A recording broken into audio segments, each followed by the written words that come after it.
Hey guys, SlimKirby here.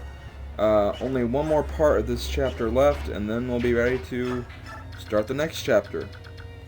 And I have quite a bit to say about the next chapter, but I gotta wait till after I finish this chapter first. Not too much is left, don't worry. This should probably take about maybe 6 minutes, maybe. I actually found this a little surprising, but the post-chapter epilogue stuff with all the conversations and the dialogue, it's actually pretty short. I was actually kind of surprised. It only lasts like about maybe like 4 minutes or something. I don't know, but it's very, very short, so I'm going to be able to get it done in a record time. So I'm kind of happy about that. Don't have to worry too much about rushing through this.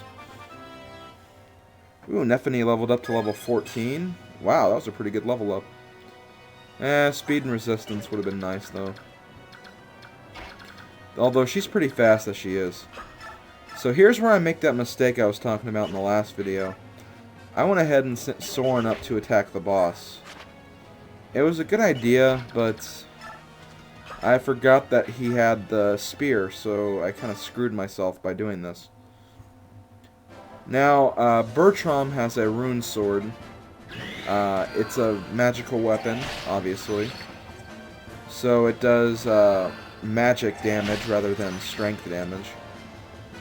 Now, there's not a problem with that, but the thing about the rune sword is, unlike other weapons, it can actually absorb damage. So, as you can see, he gained some health right there after attacking Soren. Don't worry, the spear doesn't do that. It's just the rune sword. So, keep that in mind when you're attacking, because if you see that one of your units can finish him in a double attack, make sure you keep that damage he's going to recover in mind when you're attacking him.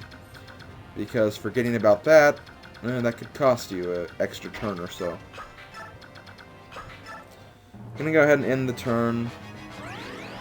Gained 4 health back. And as I said, sure enough, he's going to attack with the spear. And he almost killed Soren. He really almost did.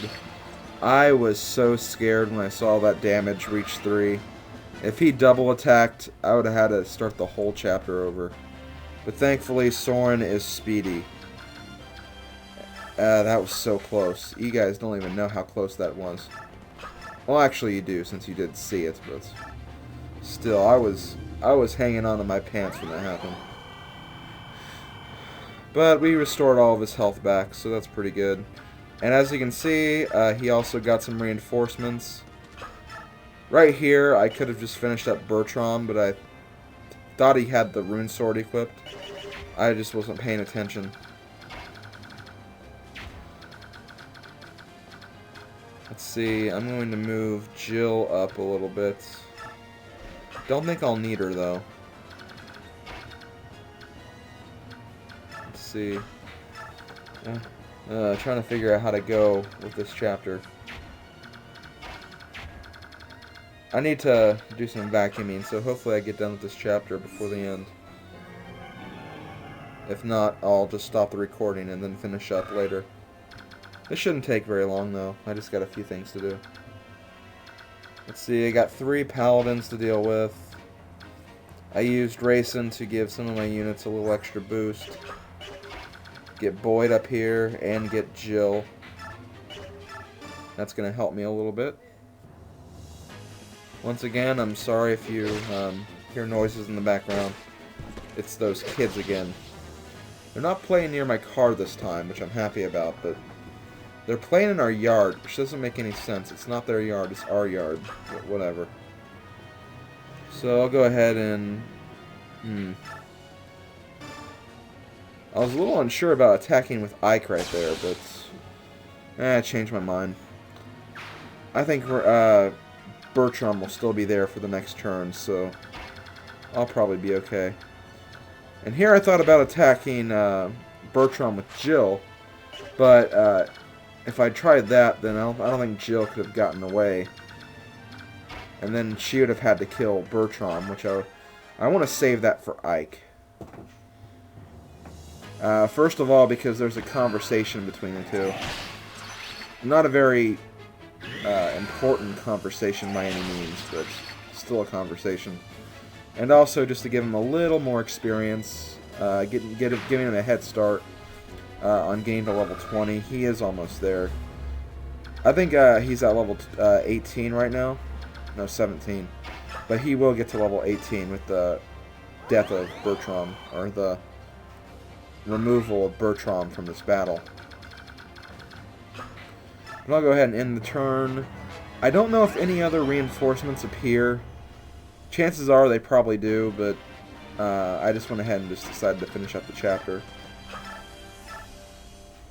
Yeah, he's not going to be able to do very much damage, so I'll go ahead and attack him. So, Bertram's actually going to ask Ike to kill him, which doesn't make any sense, but oh well, let's get rid of him because he's obviously been put into an insane state. So there we go, we've defeated Bertram. Not a very hard boss, just keep in mind that he has 2 weapons. That's really the only strategy you can use for this battle. And Ike gets to level 18, he is 2 away from level 20. Actually, 1 level away and 1 half level away, so he's getting there. And that ends the chapter. You can watch all the dialogue on your own if you want, but I have a few things I need to discuss regarding the next chapter. I've been talking about Chapter 27 for a while, and we're finally getting ready to do Chapter 27. If you don't remember what I've talked about so far, Chapter 27 has 2 parts. It has a main battle, and then it has a special battle that takes place after Chapter 27. And in this special battle, you duel perhaps one of the strongest characters in the game. And you can probably guess who it is based on this whole game.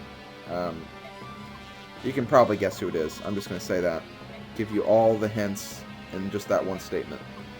And when you're fighting this guy, there are 2 scenarios that you can obtain through this one fight. Now, since I'm a perfectionist, I'm going to go for the best scenario. And this scenario, in order to get it, you have to defeat this opponent. Because otherwise, you can fight him, but if you don't defeat him in a certain amount of turns, you'll get the worst scenario. So you have to beat this next opponent, and you have to beat him fast. He's not really that hard, especially since Ike is a really good unit, and you have to use Ike. But defeating him fast enough, that's the challenge. And in order to beat him fast enough, you can't just rely on Ike's stats. You actually almost have to rely on a little bit of luck as well. As you know, Ike has his Aether skill equipped, so that will definitely give him a chance to beat this opponent. But since Aether only activates at very rare intervals, there's a chance it may not activate, so we could be at a bit of a disadvantage, but we'll see what happens.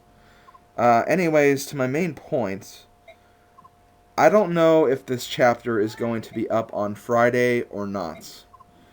Well, not Friday, Saturday, my bad. If I wanted to keep the old schedule, it would of course be up on Thursday, but I'm giving myself a little more time since this will be a luck scenario. So I am delaying the next chapter until Saturday. However, there is still a chance this chapter may not be ready by Saturday even. So, just letting you guys know that the next chapter for this project probably won't be updated for a while. At least 4 days. At least. If it comes to a point where I'm delaying this by like another week, I'll just focus and not like do anything else until I finish this chapter. But otherwise, yeah, it's a luck interval, and it's something I just have to hope and cross my fingers and hope it works in my favor. So yeah, that's basically how this next chapter is going to be. Some of you guys can understand this. This is perhaps one of the hardest things to do, especially if you're under-leveled and you don't have enough luck. So I think I'm going to leave it at that. This has been Chapter 26. Join me next time, whenever that may be, for Chapter 27, Moment of Fate. See you guys later.